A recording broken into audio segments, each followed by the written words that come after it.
신명기는 죽음을 목전에 둔 모세가 가나안의 정복을 앞두고 있는 이스라엘 백성들에게 한 마지막 설교입니다. 오늘 본문은 이스라엘 백성들이 가나안 땅에 들어가서 싸워야 할 그 전쟁에 대하여 말씀하고 있습니다. 이스라엘 백성들이 가나안 땅에 들어가 그 온 주민을 몰아내고 승리하기 위해서는 어떻게 해야 하는지, 그리고 하나님이 함께 하시고 하나님이 앞서 나아가 싸워주시면 어떠한 일들이 일어나는지에 대하여 말씀하고 있습니다. 그러면 가나안 땅에 들어가 가나안의 원주민을 몰아내는 싸움을 해야 하는 이스라엘 백성들은 이 전쟁을 위해서 무엇을 해야 할까요? 아니, 매일 치열한 영적인 전쟁을 치르고 있는 우리가 해야 될 일은 무엇일까요? 하나님은요, 전쟁을 앞두고 있는 이스라엘 백성들에게 세 가지를 주문하고 있습니다. 그 첫 번째가 뭐냐면 이 모든 명령을 잘 지켜 행하라는 것입니다. 우리 22절 상반절의 말씀인데요, 함께 읽겠습니다. 다 같이요. 너희가 만일 내가 너에게 명하는 이 모든 명령을 잘 지켜 행하여. 하나님은 전쟁을 앞두고 있는 이스라엘 백성들에게 가장 먼저 요구하는 것은 내가 너에게 명한 이 모든 명령을 잘 지켜 행하라고 하는 것입니다. 가나안 땅에 들어가서 가나안의 원주민을 몰아내고 승리하기 위해서는, 아니 우리가 매일의 영적인 전쟁에서 승리하기 위해서는 딱히 준비할 것이 별로 없다는 거예요. 하나님의 말씀 앞에 하나님의 명령에 순종만 하게 되면 된다는 것입니다. 그래서 하나님은요, 가나안 전쟁의 샘플로 여리고 전투를 허락을 하셨습니다. 요단강을 건너 가나안 땅에 들어간 이스라엘 백성들이 첫 번째 전쟁은 바로 여리고 성을 함락하고 그 성을 정복하는 것이었어요. 그런데 여러분, 우리가 잘 알다시피 여리고 성은 내벽과 외벽으로 되어 있어 이중으로 되어 있어요. 내벽의 두께가 2m고 외벽의 두께가 2m요, 내벽의 두께가 4m고 그 높이가 10m나 되는 그야말로 초롱성이었습니다. 난공불락의 요새였습니다. 그런데 더 놀라운 것은 가나안 땅의 성 중에서 가장 견고하고 초롱성과 같은 이 여리고성이 가나안의 관문에 있었다는 거예요. 그러니까 이 여리고성을 정복하지 않고는 다른 가나안 땅을 점령할 수가 없게 된 거예요. 그러면 왜 하나님은 난공불락의 초롱성인 여리고성을 이렇게 가나안의 관문에 두어서 가장 첫 번째 전투의 대상으로 맞닥뜨리게 하셨을까요? 그것은요, 가장 크고 견고한 성인 여리고성의 정복이 모든 가나안 정복에서의, 가나안 전쟁에서의 샘플이 될 수 있기 때문입니다. 무슨 말입니까? 하나님은 이스라엘 백성들이 하나님께서 명령하신 대로 순종만 하면 여리고성만이 아니라 앞으로의 모든 전쟁에서 승리할 수 있다는 것을 보여주기 위함이었습니다. 영적인 전쟁은 바로 이렇게 하는 것이다. 이렇게만 하면 앞으로의 모든 전쟁에서 반드시 승리할 수 있다. 이것을 보여주기 위해서였습니다. 그래서 가장 먼저 난공불락의 초롱성인 여리고성을 첫 번째 전투로 맞닥뜨리게 했던 것이죠. 이해되지 않았지만 말씀에 순종함으로 여리고성의 전투에서 승리를 하게 된 것입니다. 그러므로 가나안의 원주민을 몰아내는 이 모든 전쟁에서 승리하려면 철저하게 이해되지 않을지라도 하나님의 말씀 앞에 순종을 하라는 것입니다. 순종만 하면 하나님께서 나아가 싸워주심으로 말미암아 승리를 하게 된다는 것입니다. 그래서 오늘 본문도 하나님은 모세를 통해서 말씀합니다. 너희가 전쟁을 위해서 준비할 건 별로 없어. 내가 너에게 명한 모든 명령을 지켜 행하면 돼.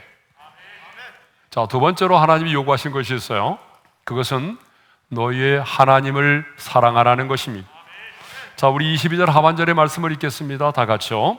너희의 하나님 여호와를 사랑하고 신명기 6장 4절과 9절의 말씀에 나오는 이 쉐마의 말씀 내에 가장 핵심적인 내용도 바로 하나님을 사랑하라는 거잖아요. 신명기 6장 5절의 말씀을 읽겠습니다. 다 같이요. 너는 마음을 다하고 뜻을 다하고 힘을 다하여 내 하나님 여호와를 사랑하라. 여러분, 전쟁을 앞두고 있는 이스라엘 백성들에게 하나님께서 모세를 통하여 말씀하신 게 뭐예요? 너희의 하나님 여호와를 사랑하라는 거예요. 여러분, 이게 말이나 되는 거예요? 하나님을 사랑하는 게 중요하다는 거예요. 그런데요, 모세의 후계자로서 가나안 땅에 들어가서 가나안의 온주민을 몰아내었던 여호수아도 그 죽음의 고별사에서 이런 말을 하고 있어요. 우리 함께 읽겠습니다. 스스로 조심하여 너희의 하나님 여호와를 사랑하라. 자, 이것을 보게 되면 하나님의 사람 모세와 그의 후계자인 여호수아는 분명히 알고 있었던 게 있어요. 그게 뭐냐 그러면 하나님을 사랑하는 것이 그의 계명을 지키는 것이고, 하나님을 사랑하여 그의 계명을 지키는 자들은 하나님께서 철저하게 지켜주시고 하나님께서 보호해 주시고 하나님께서 그들을 책임져 주신다는 사실을 알고 있었다는 거예요. 앞으로의 인생의 축복과 저주도 마찬가지죠. 앞으로의 너희들의 인생의 축복과 저주도 너희가 얼마나 하나님을 사랑하느냐에 달려 있다는 것입니다. 하나님을 사랑하느냐, 하나님을 사랑하지 않느냐에 너희들의 인생의 축복과 저주가 달려 있다는 것입니다. 그래서 사도 바울도 고린도전서 16장 22절에서 이런 말씀을 하고 있어요. 다 같이요. 만일 누구든지 주를 사랑하지 아니하면 저주를 받을지어다. 예. 주를 사랑하지 않는 것은 곧 저주가 되는 거죠. 여러분, 왜 주님을 사랑하지 않으면 저주가 될까요? 하나님께서 그의 인생을 책임져 주지 않기 때문에 그래요. 자, 세 번째로는요, 하나님을 의지하라고 말하죠. 자, 우리 22절 하반절의 말씀을 읽겠습니다. 시작. 그의 모든 도를 행하여 그에게 의지하면.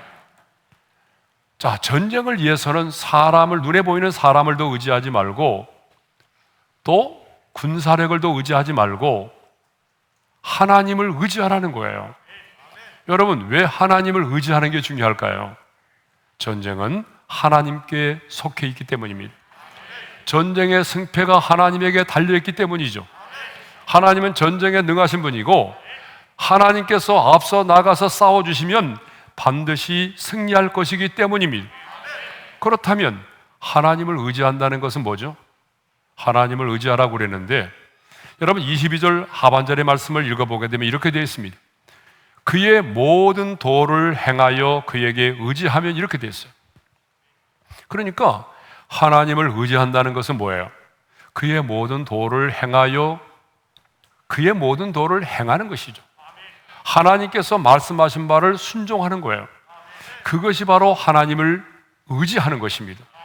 하나님은요, 이제 가나안 땅에 들어가서 가나안의 원주민을 몰아내는 전쟁을 앞두고 있는 이스라엘 백성들에게 모세를 통하여 세 가지를 요구하셨어요. 자, 첫째가 뭐예요? 이 모든 명령을 지켜 행하라. 두 번째가 뭐예요? 하나님을 사랑하라. 세 번째가 뭐예요? 하나님을 의지하라입니다. 너희가 만일 그 땅에 들어가서 내가 너에게 명한 명령을 잘 지켜 행하고, 그리고 하나님을 사랑하고 하나님을 의지하면 하나님께서 모세를 통해서 주신 세 가지 약속이 있습니다. 내가 너희들에게 이렇게 주시겠다라고 세 가지를 약속하셨어요. 그 하나님의 첫 번째 약속이 뭐냐 그러면요, 대적을 너희 앞에서 다 쫓아내실 것이라는 거예요. 23절의 말씀입니다. 다 같이요. 여호와께서 그 모든 나라 백성을 너희 앞에서 다 쫓아내실 것이라. 너희가 너희보다 강대한 나라들을 차지할 것인즉, 너희가 이렇게 행하면 하나님께서 그들보다 앞서 나아가서 싸워주심으로 그 모든 나라의 백성들을 다 쫓아내시고 너희보다 강대한 나라들을 차지하게 할 것이라는 것입니다. 너희 앞에서 너희 모든 대적들을 다 쫓아내어 주시겠다는 거예요.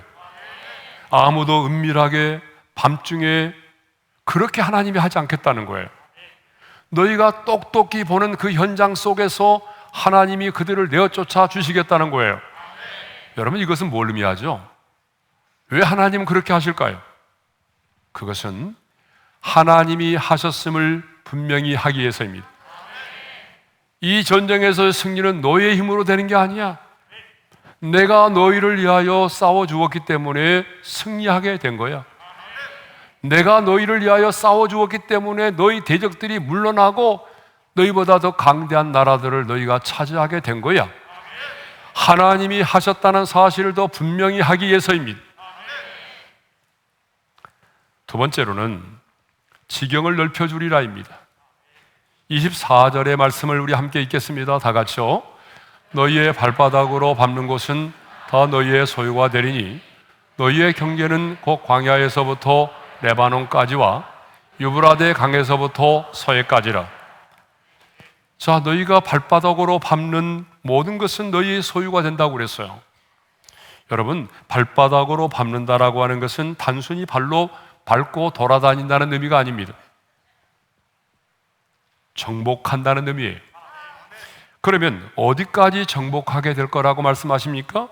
그것은 바로 광야에서 레바논까지와 동쪽 경계인 유브라데 강가에서부터 서쪽 경계인 지중해까지입니다. 굉장히 넓은 땅이죠. 그런데요, 다윗과 솔로몬 시대에 이 언약이 성취가 되었어요. 원래 이 지경이라고 하는 사전의 의미는 땅과 땅 사이의 경계를 말합니다. 그러나 성경이 말하고 있는 진정한 지경은요, 땅과 땅 사이의 경계를 의미하는 것이 아니라 바로 영역이 확장되는 것을 말합니다. 그러므로 여러분, 우리는 중보의 기도를 통해서 주님의 시선이 머무르는 곳까지 나의 기도의 지경을 넓혀야 됩니다. 여러분, 우리는 기도하면 기도한 만큼 기도의 지경이 넓혀집니다. 그리고 기도하면 기도한 만큼 영향력 있는 삶을 살게 되는 거죠. 그것을 보여주는 사람이 누구예요? 바로 다니엘이죠. 여러분, 다니엘은 포로로 끌려갔지만 시간을 정해놓고 하루에 3번씩 기도했어요. 그랬더니 하나님께서 그를 가장 암울한 시대에, 그 시대에 가장 영향력 있는 사람으로 다니엘을 세워주셨지 않습니까? 포로의 몸이었지만, 끌려간 몸이었지만 그는요, 그 시대의 바벨론 제국에서 가장 영향력 있는 사람이 되었던 것입니다. 여러분, 그의 말 한마디에 바벨론이라는 나라가 움직였습니다. 여러분, 이것을 보게 되면 우리가 기도하고 기도하면 기도의 지경이 넓혀집니다. 기도의 지경만 넓혀지는 것이 아니라 우리의 삶의 모든 지경이 넓혀지는 거예요. 그러므로 여러분, 내 가정과 내 자신과 내 자녀와 내 교회만을 위해서 기도할 것이 아니라 이제 우리는 기도의 지경을 넓혀야 됩니다. 열방을 품고 기도해야 됩니다. 여러분, 전쟁 중에 있는 나라들을 위해서 기도해야 됩니다. 저 무슬림과 공산국가들에 의해서 박해를 받고 있는 성도들을 위해서 기도해야 됩니다. 그래서 하나님의 사람 야베스도 이런 기도를 드린 적이 있어요. 다 같이요. 주께서 내게 복을 주시려거든 나의 지역을 넓히시고. 하나님이 우리가 원하는 것은 우리의 지경이 넓혀지는 것입니다. 자, 뿐만 아니라 우리는 치열한 영적인 전투를 통해서도 이 땅 가운데 하나님의 나라의 지경을 확장해야 됩니다. 자, 우리가 누군가에게 복음을 전해서 그 사람이 예수를 믿고 주께로 돌아오게 된다면 하나님의 나라가 그만큼 확장되는 것입니다. 치열한 영적인 전쟁을 통해서 어둠의 영의 지배를 받고 있던 자가 마음의 문을 열고 빛 대신 주를, 예수 그리스도를 주로 고백하고 영접했다면 주님의 통치가 그 사람 가운데 임하게 되므로 그 사람의 인생 가운데 하나님의 나라가 임하게 되는 것입니다. 하나님 나라의 지경이 넓혀지게 되는 것입니다. 그런데 하나님은요, 너희가 하나님의 명령에 순종하고 하나님을 사랑하고 하나님을 의지하면 너의 지경을 넓혀주리라고 약속하셨습니다. 저는 이 말씀을 듣는 모든 성도들의 삶의 영역 속에 지경이 넓혀지기를 소망합니다. 배움의 지경이 넓혀지기를 소망합니다. 연구의 지경도 넓혀지기를 소망합니다. 여러분의 비즈니스의 지경도 넓혀지기를 소망합니다. 더 원하는 것은 여러분의 기도의 지경이 넓혀지고 치열한 영적인 전쟁을 통해서 하나님 나라가 확장되기를 다시 한번 축원합니다. 자, 세 번째 약속입니다. 세 번째 약속이 오늘의 말씀의 제목이기도 한데요, 대적이 너희를 무서워하고 두려워하리라입니다. 우리 25절의 말씀을 다 같이 읽겠습니다. 다 같이요. 너희 하나님 여호와께서 너에게 말씀하신 대로 너희가 밟는 모든 땅 사람들에게 너희를 두려워하고 무서워하게 하시리니 너희를 등이 당할 사람이 없으리라. 이제 이스라엘 백성들이 약속의 말씀을 붙들고 가나안 땅에 들어가면 너희가 밟는 그 땅의 모든 사람들이 너희를 두려워하고 무서워하게 될 것이라는 약속입니다. 그런데 누가 그렇게 하신다고 말씀하십니까? 너희의 하나님 여호와께서. 너희의 하나님 여호와께서 너희의 대적들에게 너희를 향한 그들의 마음속에 너희를 향한 두려움과 그리고 공포심을 안겨주겠다는 것입니다. 신명기 2장 25절에도 동일한 말씀이 기록되어 있어요. 우리 한번 읽어볼까요? 다 같이요. 오늘부터 내가 천하 만민이 너를 무서워하며 너를 두려워하게 하리니 그들이 내 명성을 듣고 떨며 너로 말미암아 근심하리라 하시느니라.